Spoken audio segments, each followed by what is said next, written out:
School में जाते समय, बच्चों को ले जाते समय नौकरी में, और आज भी हम लोग ज़्यादातर रेल से ही अपने घर या रिश्तेदारों में जाते हैं। तो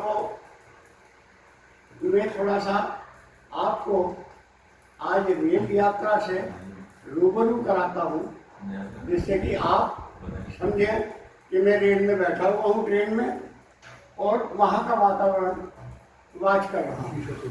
उसी पर मैंने कुछ बातें लिखी हैं, कविता तो नहीं है, लेख समझ लीजिए, कुछ भी समझ लीजिए।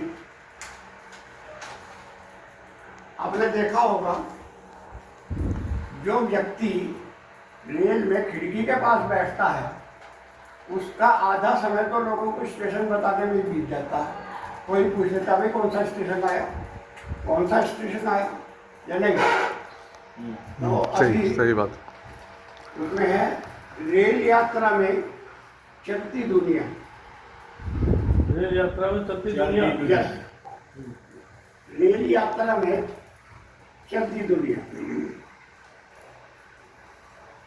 कभी आपने रेल यात्रा की होगी, कभी आपने रेल यात्रा की होगी।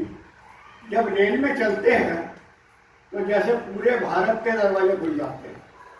जब रेल में चलते हैं तो जैसे पूरे भारत के दरवाजे खुल जाते हैं, तरह तरह के लोग, तरह तरह की घटनाएं दिखती हैं देखने को। एक 5-6 घंटे के सफर में, एक 5-6 घंटे के सफर में प्रकृति जैसा लगातार आपके साथ दौड़ रही है। प्रकृति जैसे लगातार आपके साथ दौड़ रही है। दूर तक खेत खलियान, खिली खिली सरसों के खेत, आम के बाग, गन्ने की खड़ी फसल, खुले खेतों में कीट चुभते हुए बगुले आदि, और नदी किनारे सूखे रेत में खेलते हुए बच्चे, और कहीं कोई बकरी पशुओं को चराते हुए लोग, और नीलों की चिमनी से निकलता हुआ काला धुआं। ये सब आप ट्रेन में बैठे हुए खिड़की में देखते हैं। तो उसी हिसाब से आप देखिए, आप सब लोग इस समय मान लीजिए ट्रेन में बैठे हैं और अपनी यादें ताजा कर रहे हैं। अच्छा, जैसे ही एक दंपत्ति रास्ते में किसी स्टेशन से ट्रेन में बैठता है, एक दंपत्ति रास्ते में ट्रेन में बैठता है और उसके साथ एक छोटी बच्ची है। जैसे ही गाड़ी चलती है, बच्ची रोना शुरू कर देती है। जैसे ही गाड़ी चलती है, बच्ची रोना शुरू कर देती है। नानी नानी को पुकारने लगती है, नानी नानी को पुकारने लगती है। माँ बाप समझाने के लिए कोशिश करते हैं, नानी आती होगी, नानी आती होगी, मगर वो कहाँ मानने वाली थी, क्योंकि नानी तो स्टेशन पर ही रह गई थी। नानी तो स्टेशन पर ही रह गई थी। माँ ने वीडियो कॉल करके बच्ची को नानी से बात भी कराई। माँ ने वीडियो कॉल करके बच्ची को बात भी कराई।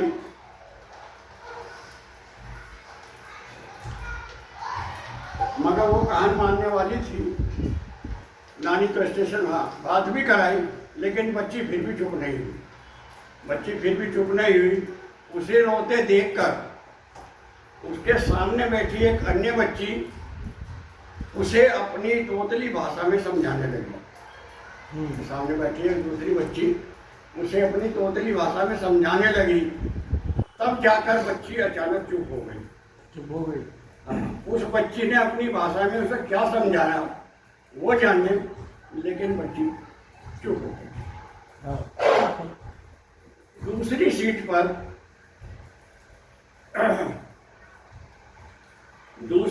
पर माता पिता के साथ एक छोटा बच्चा था, जो गोद में ही था। अच्छा। जो बच्चा गोद में ही था वो भी रोने लगा।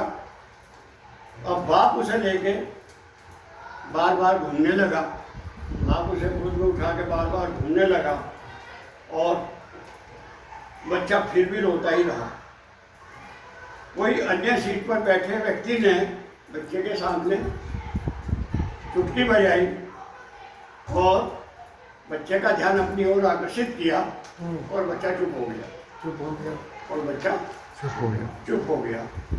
इसी तरह रेल के सफर में विभिन्न पोशाक, विभिन्न क्षेत्रों के लोग, अलग अलग भाषाओं के लोग, चाय वाले, मूंगफली वाले, फेरी वाले लोग मिलते हैं। जैसे पूरे भारत के दर्शन हो गए। बहुत- पूरे बहुत भारत अच्छा। के दर्शन हो गए हैं। रेल यात्रा अपने में एक संपूर्ण भारतीय संस्कृति को अवगत कराती है, ऐसा मेरा मानना है। ऐसा मेरा बहुत सुंदर। धन्यवाद।